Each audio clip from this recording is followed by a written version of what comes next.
baza barara bicaye ku bugingo bwawe barahiza ukuri kw'Imana ntibazabubona kuko ijambo ry'Imana ryavuze ngo bubikanywe na Kristo ntibabona ubugingo. Mureke ubwoba, mureke gushika intege, mureke amagambo y'ucyantege. Ubugingo bwawe ntibazabubona, ubugingo bw'umwana wawe ntibazabubona, ubugingo bw'umudamu wawe ntibazabubona kuko ntibuba hano kandi sibo bashara ubugingo. Manager w'ubugingo ni Kristo wenyine gusa kandi na Yesu bakaba mu Mana. Uwategeza ngo umuntu yo kwinjira muri Yesu mu Mana akamena Imana akamena Yesu akashika ku bugingo bwawe. Mugande muhumure mwizere ibyo bintu kwa rukuru. Mukuru muzama musinzira. Ndashinganye ngezana amahoro ubugingo bwanjye burinzwe n'uwabupfiriye. Haleluya! Ubugingo buri muri Yesu, Yesu nawe akamumana akanyabu kagatwara ubugingo. Muzamugira ngo ubugingo bufite abufiriye kandi arabufata arabubika namaze kumumana ubugingo. Haleluya.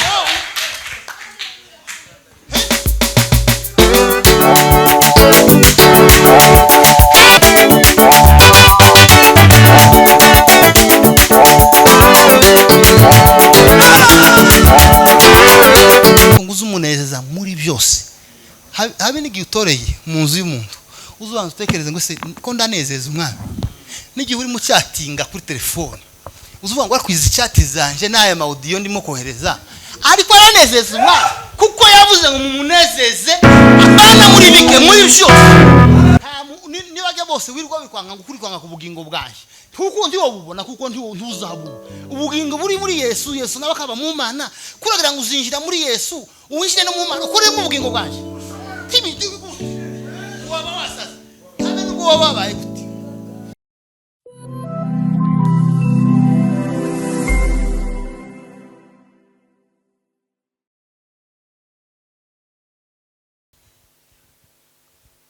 Turaza gusoma dufatikanye gusoma ibyanditswe byera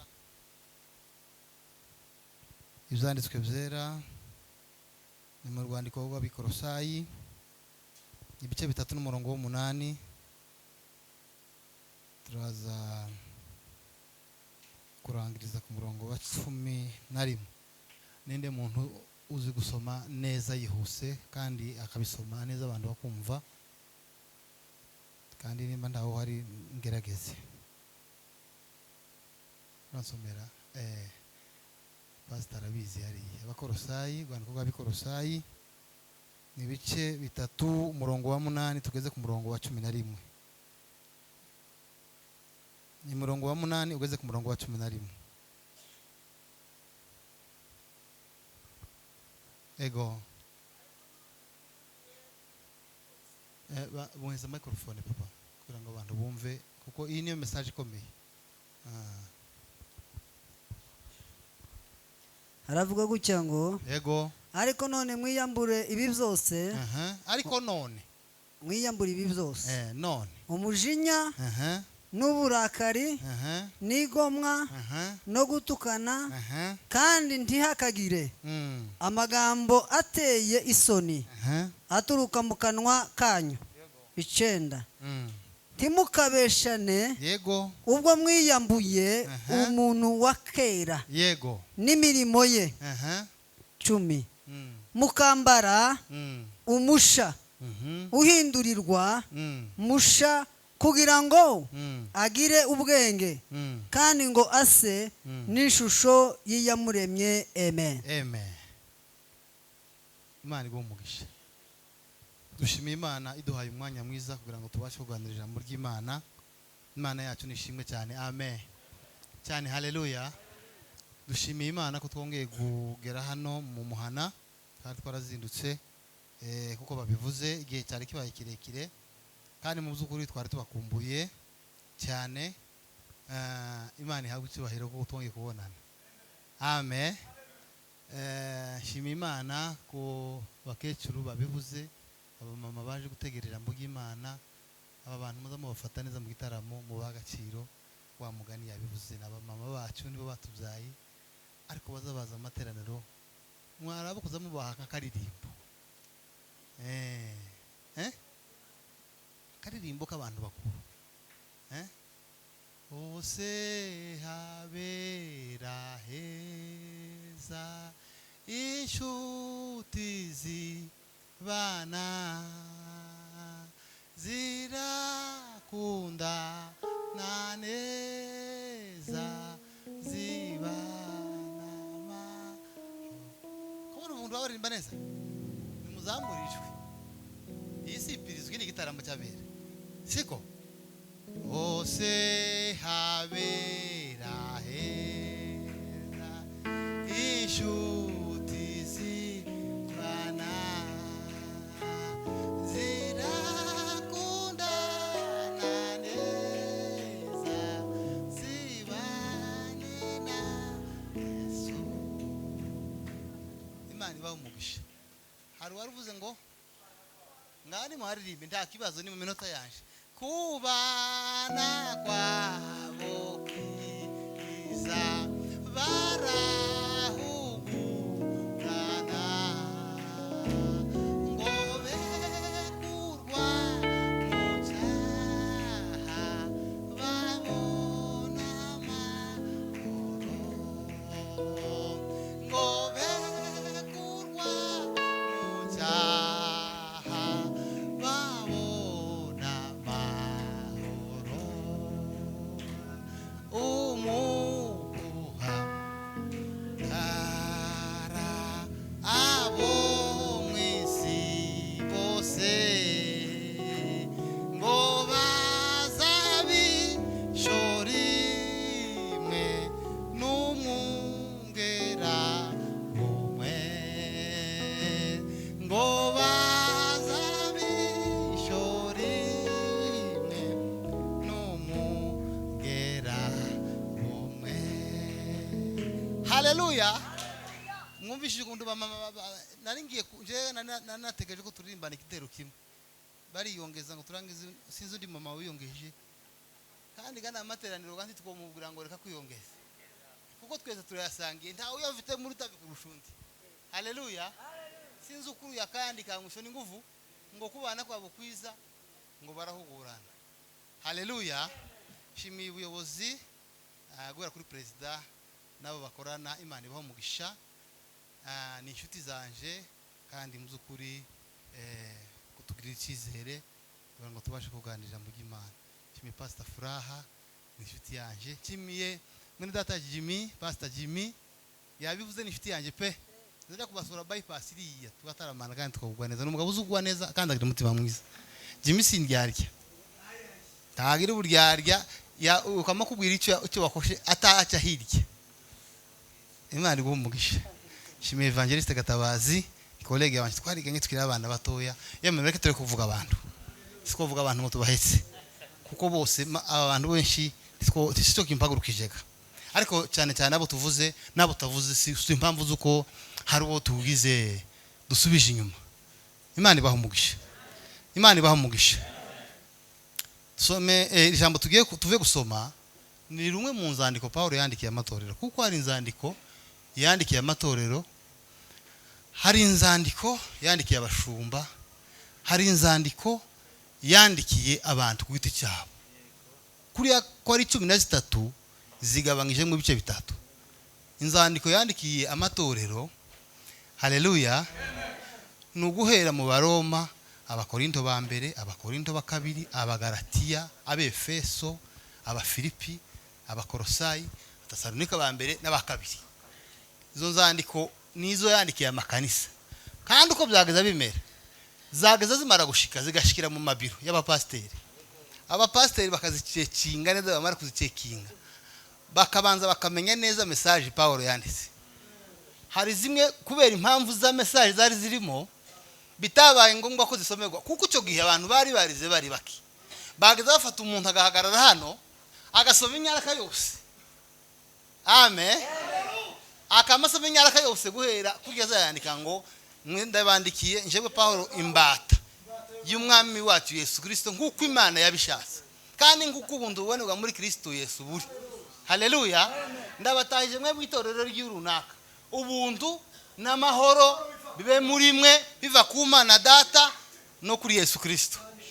atukuze bwana cyane haleluya umuntu akamasoma inyaraka yose akayirangiza yagera ku bapasteri ntababarira akababaga yagera ku mama akababaga noneho nicyo gituma muza mumva inzandiko zimwe bagiye basustrere bakazinti zasoma ku rwandiko rwa abakorinto ngo yari yarabandikiye zine bazimiza rwa mbere n'urwa gatatu urwa gatatu urwa kabiri rwabaye rwa mbere urwa kane bagwita urwa kabiri kubera impamvu ndetse hari n'urwandiko rw'Ilawodikiya abangaba abakolosayi yarabandikiye ngo nimumara gusoma runo rwandiko ngo muzorwohereze kuya itorero ry'Ilawodikiya ngo ab'Ilawodikiya nabo ngo babahezu biranditse hano babahezu rwanyu nabo babazane barusomere mu kanisa ubwo rw'Ilawodikiya ntitwarubuye nta makuru yagutuze ariko yarabivuze hano muri aba bakolosayi nyine aja guheka ngo urwandiko nabandikiye ngo rumara kurusomerwa ngo muzorwohereze mu itorero ry'Ilawodikiya Ilawodikiya babaho urwabo nabandikiye nawe mu buruzane mu rusomere hano mu bantu ariko ubwo Ilawodikiya ntitiriba mu zandiko nimbaga message yari irimo nanjye ntumbaze kuko nanjye sinari mpari tuzamuri itorero cya Yesu twumve haleluya arasura kandi izindi nzandiko zitatu azohereza abashumba izo ni nzandiko z'abashumba urwandiko rwa Timoteyo wa mbere Timoteyo wa kabiri Tito izo ni nzandiko yandikiye abashumba niho yandikiye Timoteyo akamubwira ngo haleluya cyane haleluya aramubwira ngo nuzoja kwigisha abantu bundi hari inyigisho zitari zinyigisho zo muri rusange nuzoja kwigisha abamama uzubafata kwanza nk'abanyoko umenye ibyo waganiriza nyine kubera impamvu zuko hari nk'ababyeyi bawe abapapa nabo bafate nk'abaso abana bato bakobwa n'abagore bato bafate nk'abaramu bawe n'abashiki bawe n'abarumuna bawe ubabagire hamwe bose naho twebwe turimo kumenya inyigisho zo kwigisha mu bantu bose kwa musanga kuri abagira abantu hamwe na banyina na base nico gituma n'umusanga materaniro harabaye confusion sivyo hari inyigisho zigomba kuba destine ku bantu kuko mpagaze imbere yanyu nzi ko muri abamama muri ku rwego rumwe ngomba kubabwira ikintu cyose mu izina ariko rero iri kumwe n'umwana wawe w'umuhungu n'umwana wawe w'umukobwa kakubwira ibintu hari ukuntu utari byiza ariko se biblique niko Paulo yanditse ngo uzubabwirira mu matsinda haleluya haleluya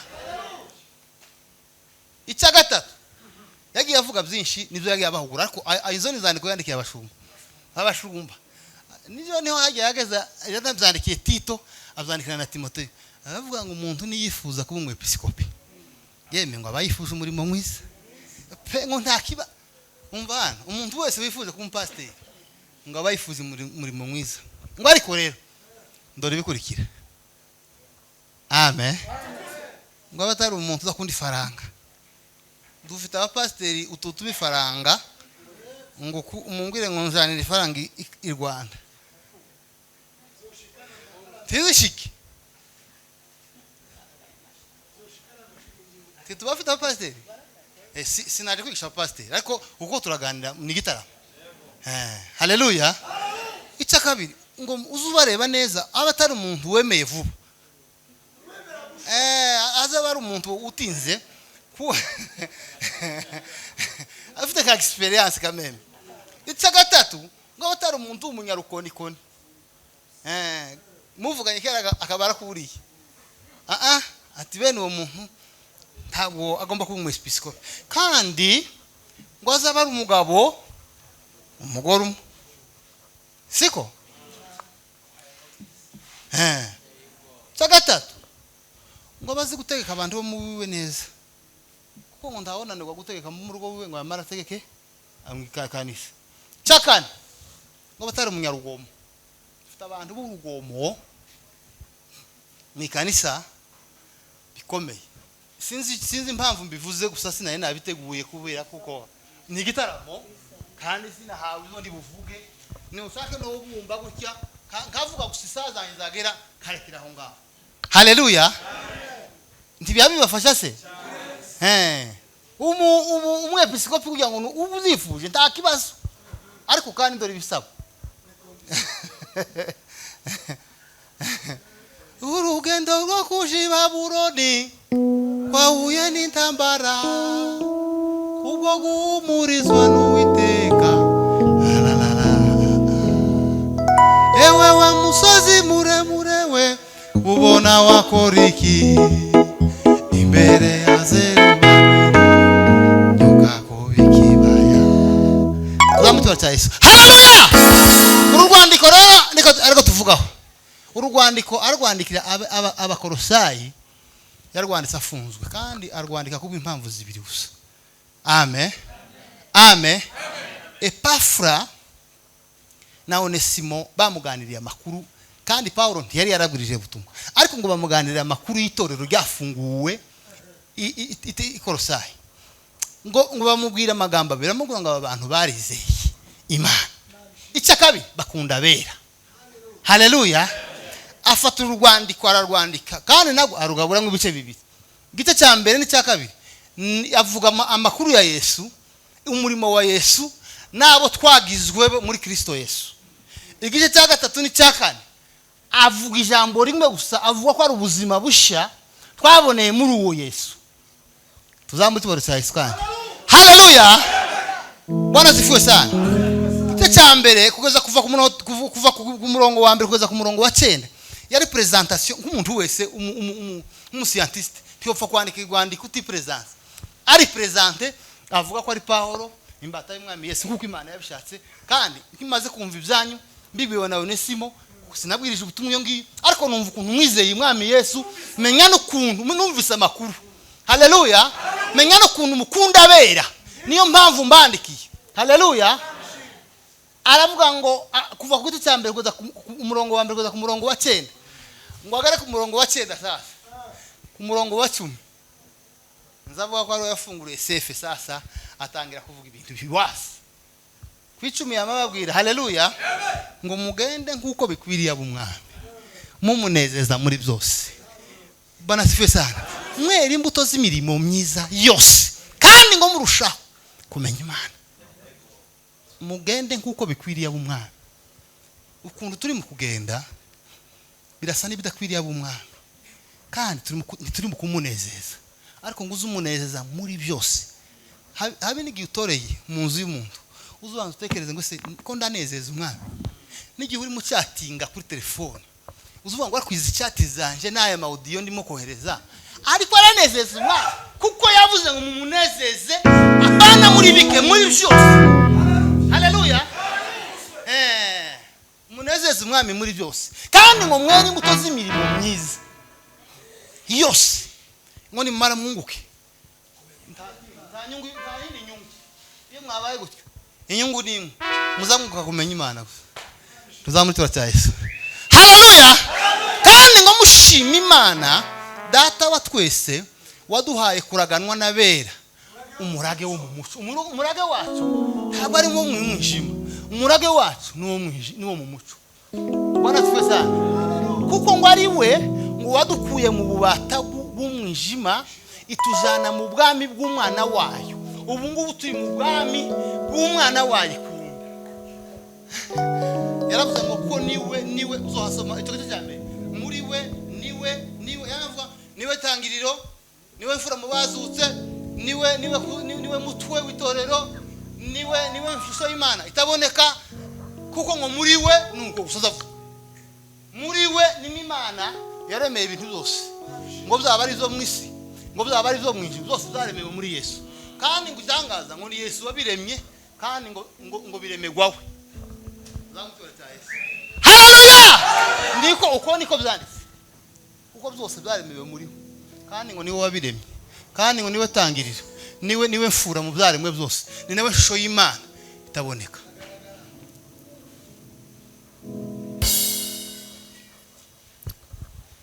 Umuririmbyi hari abaririmbyi b'indirimbo, hari ba ambassadors bararirimbye ngo kwiriba umusamariyakazi ngo yahinze umushitsi mwinshi, ngo ubwo yarahuye n'umuyuda. Noneho ngo itangaza ngo umuyuda muganiriza neza. Noneho ngo bibi bintu bidasanzwe ngo umuyuda kuganira n'umusamariya neza, kuko ngo bahoraga bahanganye bakarangwa n'amakimbirane y'urudaca. Uwo ngo wari umwanya udasanzwe mu mibereho ya mudamu. Noneho ngo bibakarusho ubwo yamenye ko arimo aganira n'umuyuda udasanzwe. Ndasaba Imana kugira ngo uyu munsi tuganire n'umuyuda udasanzwe. Tuzamutura cya Yesu. Haleluya! Tuganire n'umuyuda udasanzwe kuko abayuda basanzwe barangwa n'amakimbirane n'intonganya z'urudaca. Amaze ngo bimwanga mu nda, kwifata ngo biramugora. Yamaze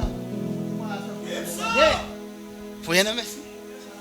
Babwire guhura na Mesiya egare imbindu ko ndi aza gusiribanga ntiyaza gusiga uko yagusanze igihe cyose uhuye na Mesiya azagira uko aza kunyonga haba kugira neza ushira mu murongo. Mureke duhure na Mesiya muri uyu mugoroba nitumara twumva ibintu neza. Haleluya! Haleluya! Dosara fari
uwahuye na Mesiya ahinduka umusha.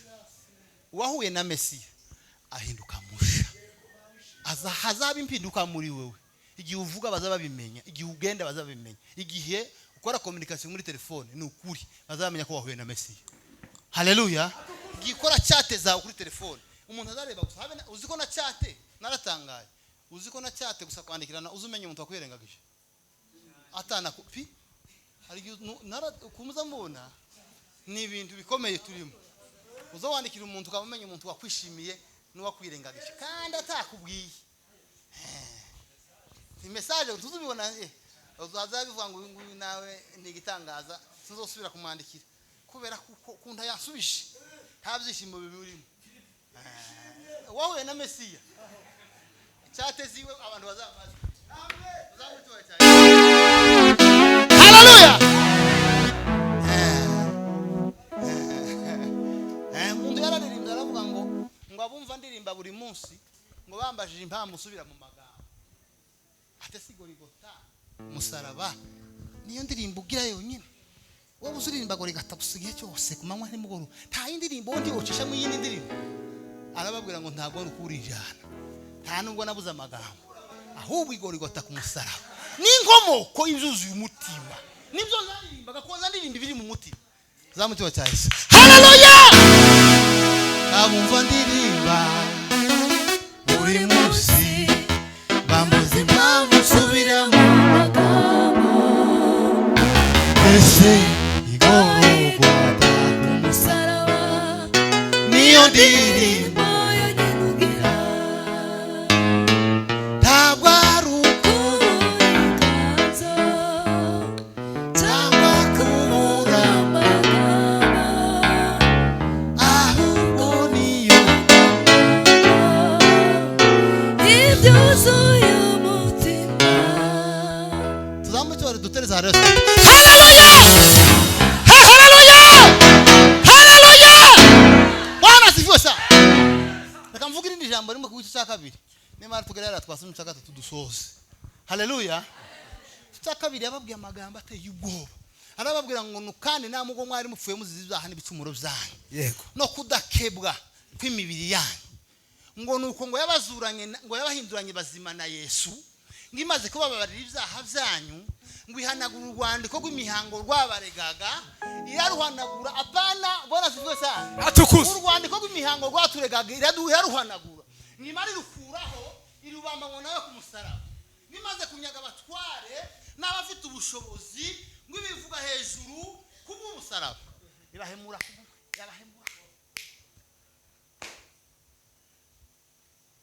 mwari mupfuye muzizo handi bicumuro byanyu no kudakebwa kw'imibiri yanyu ariko Imana yemera kuza kubana namwe ibahindurana abazima na Kristo.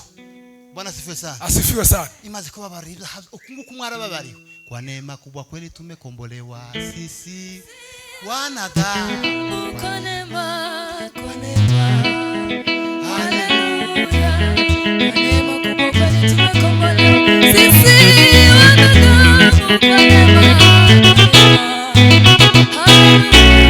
haleluya warababariwe ubu nyine narababariwe ubundi umuragwa zimana data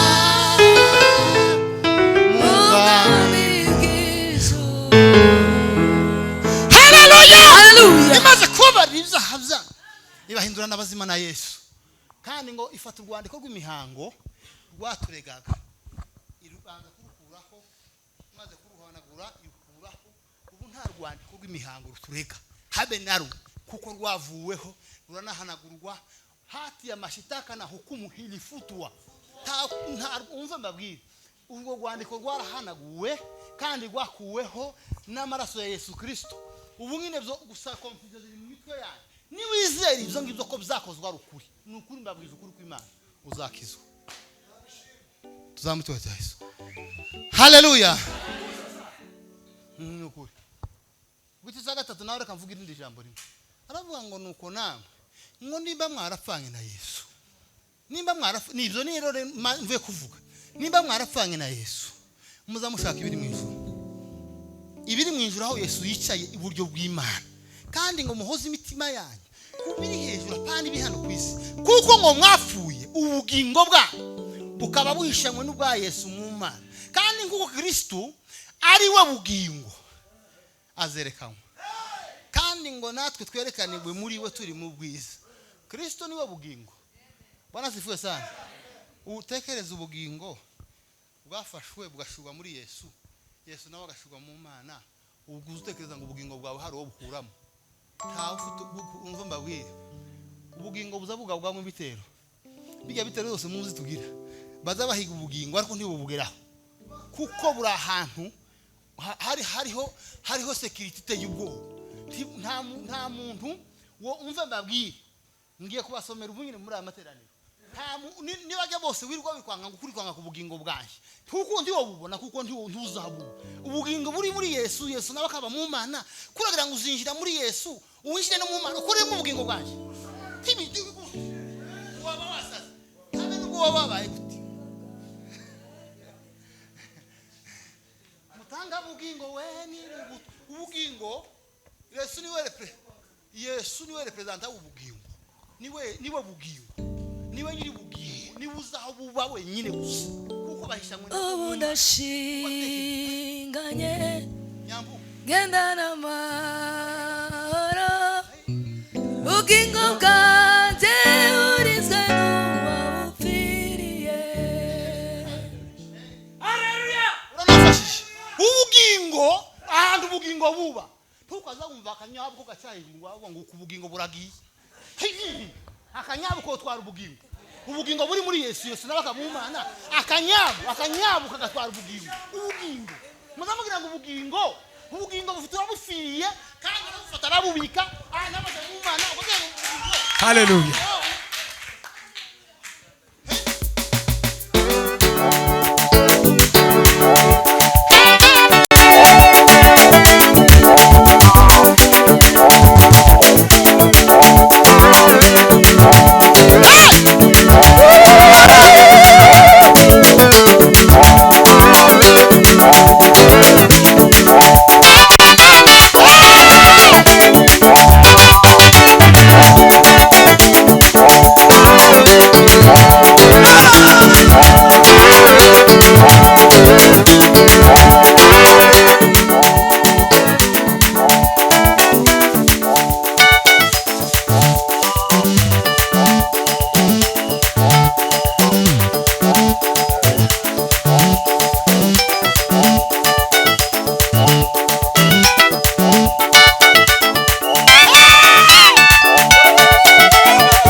ubugingo bwanjye burizwa n'uwabupfiriye. Mwumva mbabwire abibesha ko barahiga ngo bari mukuru ari biceye kuko barahiga ubugingo. Ni ukuri mbwene muryame musinzire ntimuzabona ubugingo. Nimba muri mukuru aramwicaye, nimba muri mukora mana mukayakora kugira ngo mubone ubugingo ntimuzobubona. Ni ukuri kw'Imana mwe. Nimba muri mukuru aramwicaye mukagenda amajoro ku mpamvu z'ubugingo ku mpamvu z'ubugingo.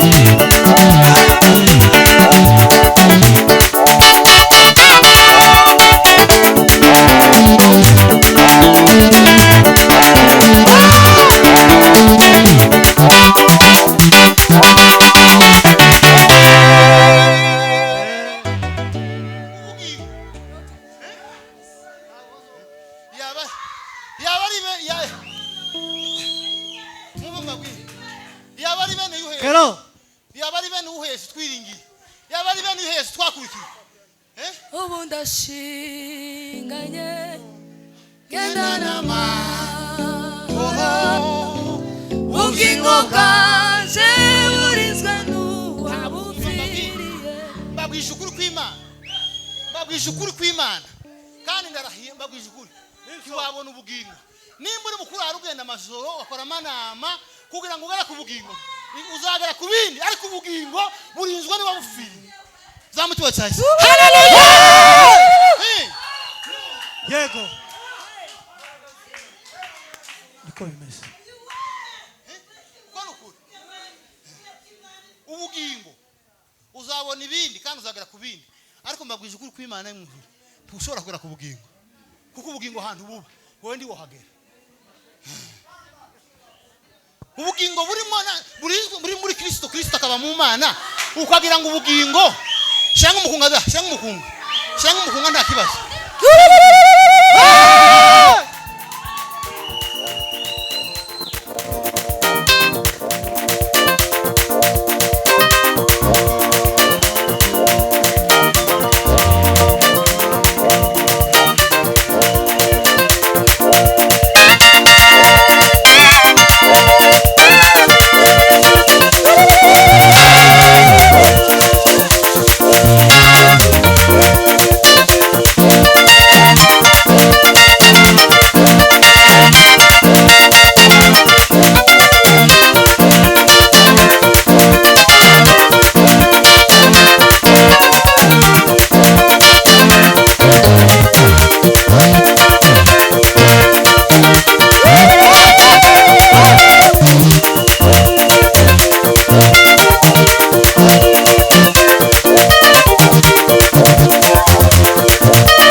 Mbabwije ukuri kandi mbabwije ukuri kw'Imana yitwa yaduhamagaye twadukorera.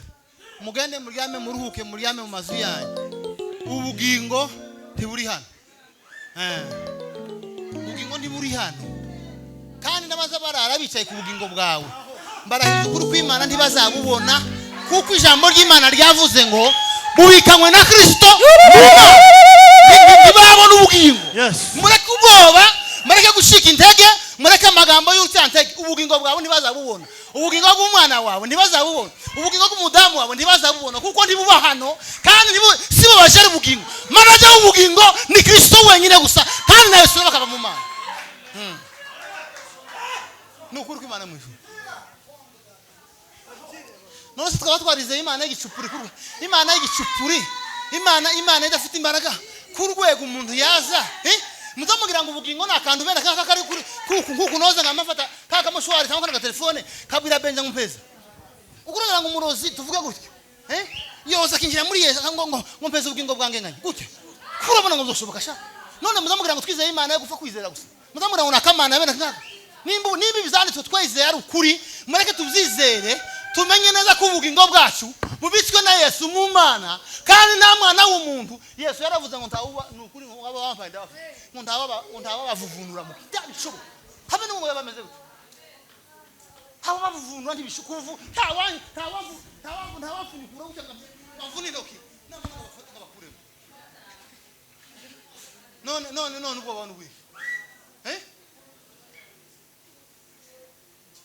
ubwo abantu bugendana n'ubwiki mwabuze amahoro kubera ni mwizeri byo kwa rukuri ni mwizeri byo kwa rukuri ubwo bufite n'ubwiki urarudasinziriye kandi Yesu yaratsinze yewe mwana w'umuntu mwizeri byo kwa rukuri ni mwizeri byanditse kwa n'ukuri bagwije kuri mugiye kuba muri security yayindi muzo haleluya mukagira ngo igufwa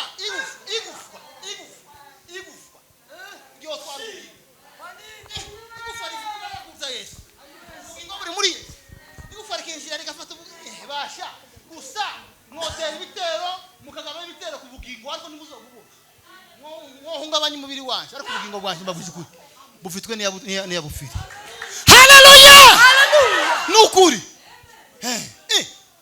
wogira ngo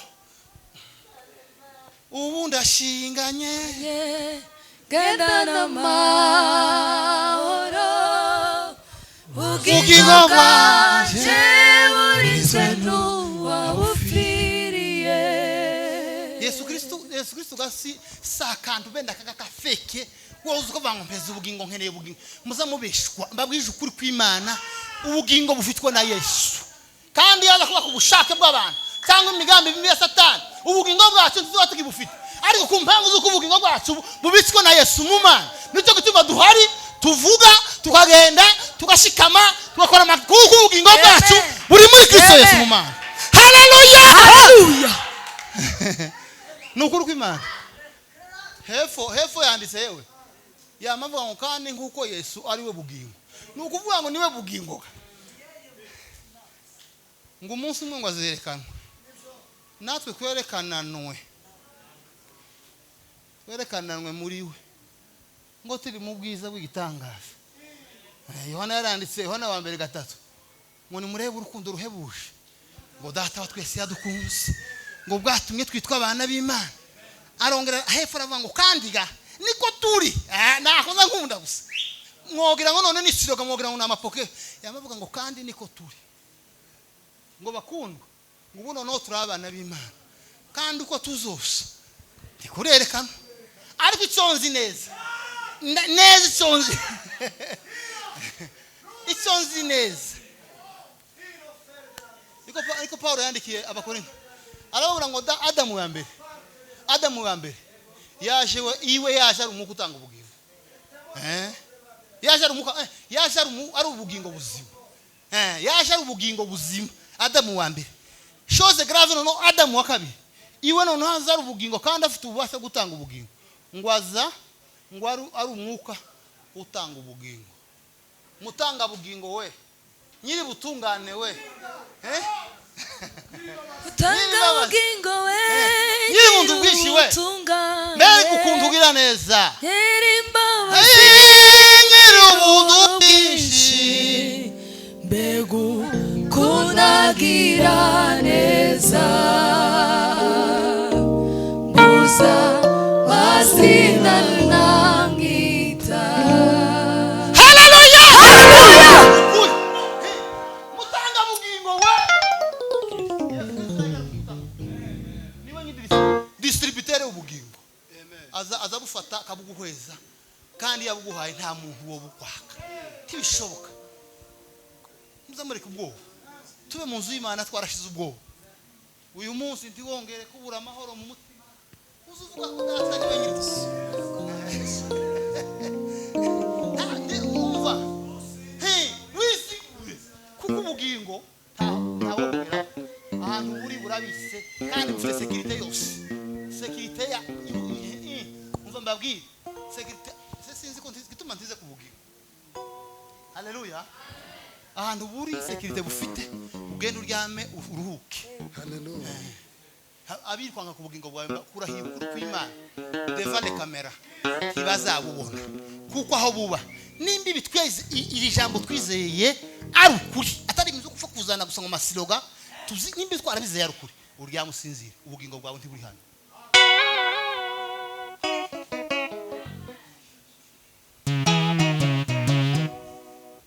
Yewe wa musozi muremure we ubona koriki imbere yose rubameruzani kubikira yewe wa musozi muremure we ubona wakoriki imbere yose rubameruzani kubikira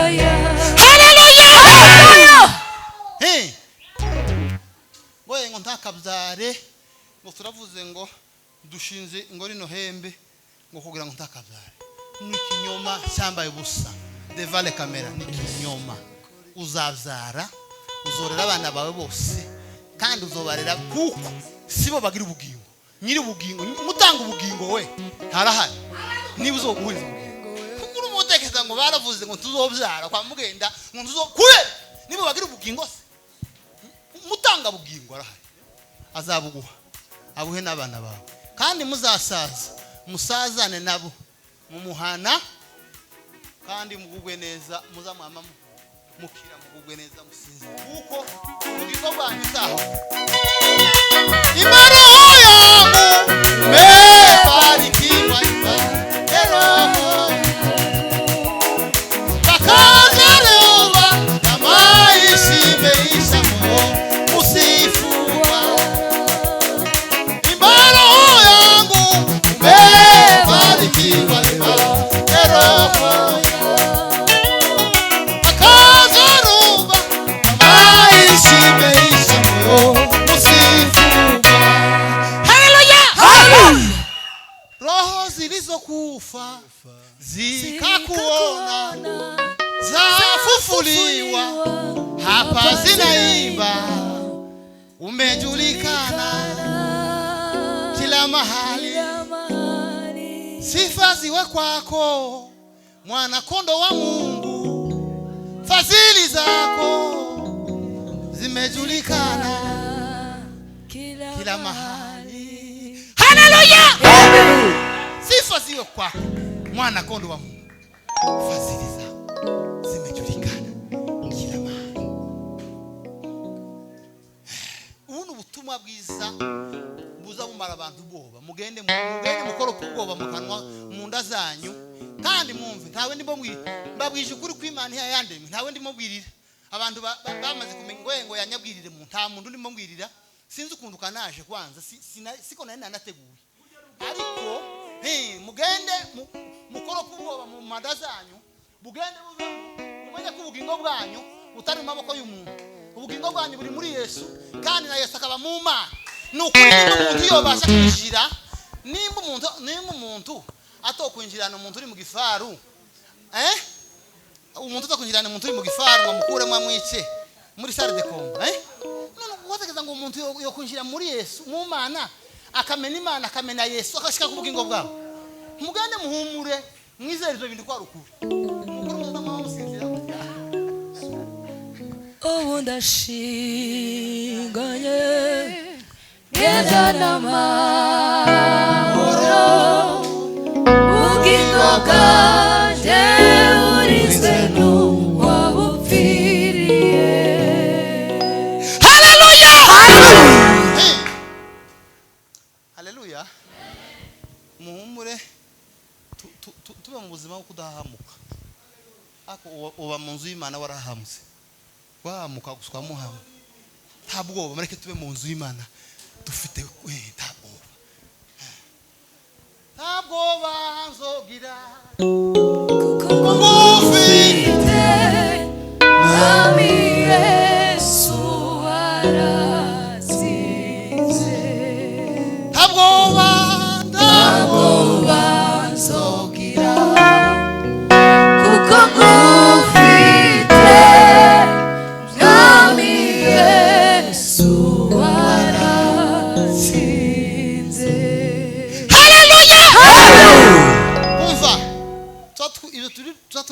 tuzize turavuze ngo nta bwoba tubikurega mu ndirimbo nta bwoba nzogira kuko ngufite mwami Yesu waratsinze wamara ukarara wicaye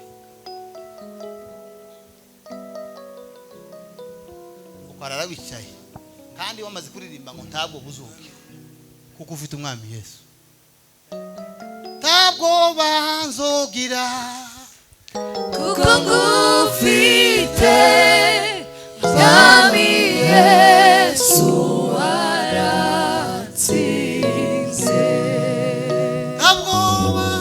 ntabwo banzogira kuko ngufite mwami Yesu waratsinze.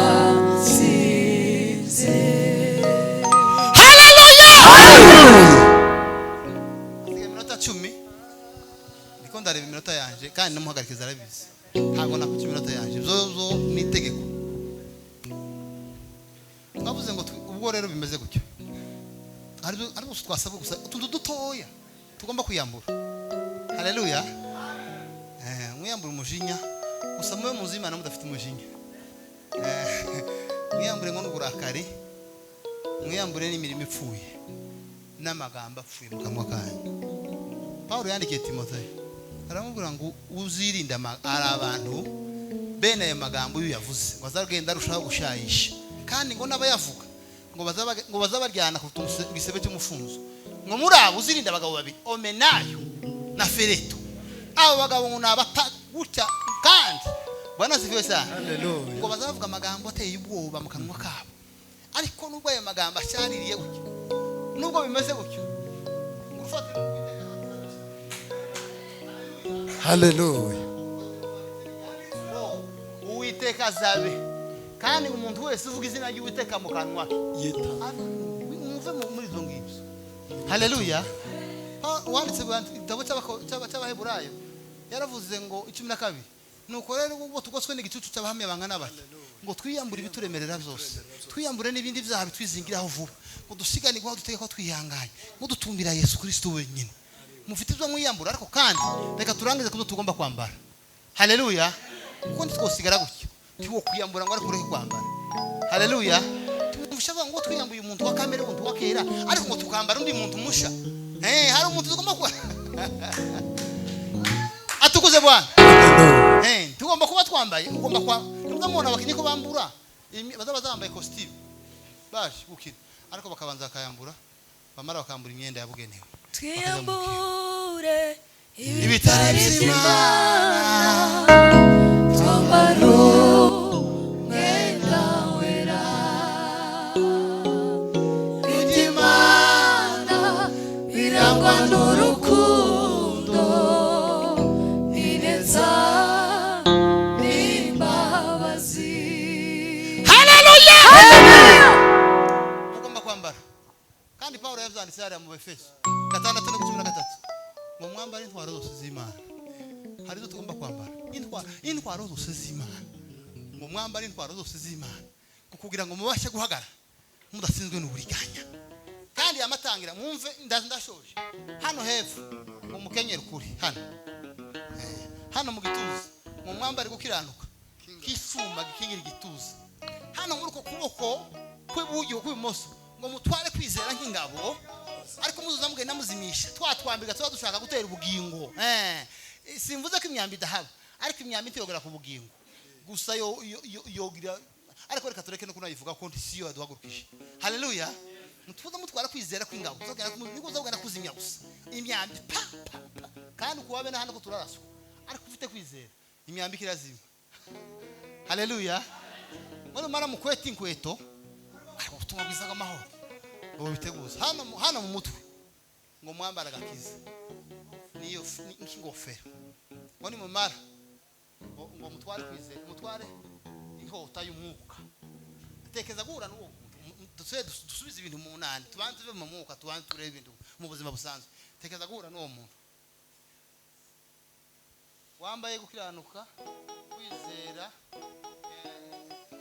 ingabo agakiza wambaye ufashe inkota y'umwuka y'ijambo ry'Imana noneho finale uwo muntu asengesha umwuka umusengesha umwuka iteka ryo niki bishatse kuvuga ukonsirita umwuka nimba zamusengera mu kujya umwuka amen umwuka kujya niwo uzi udusabira ku Mana kuko Bibiliya yavuga Paulo yavuze hano mu Baroma 8:16 ngo ntituzi uko tugomba gusenga ngo ariko umwuka ubwe ngo azatunihira imiriho itavugwa kuko ngo irondora imitima izimenye iby'umwuka atekereza kandi ngo umwuka nawe yakudusabira imbere y'Imana ngo akadusabira bijanye n'ubushake bw'Imana.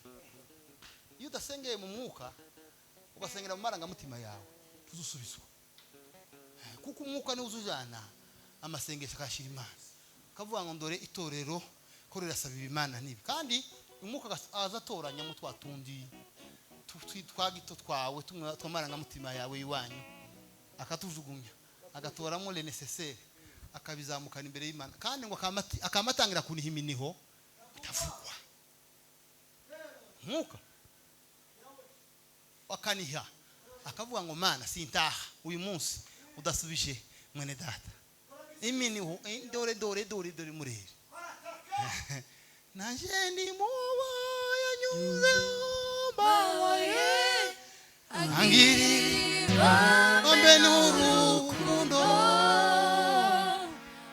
aranyomora arangiza ishuri imyenda yanjye yose. Haleluya. Nimwamba ntwaro zose z'Imana ariko mwambura imirimo mibi mwamba ntwaro zose z'Imana kugira ngo mubashe guhagarara mudasizwe n'ukuri umuntu wambaye izo ntazasingwa n'uburiganya bwa Satani. Imana ibamugishe.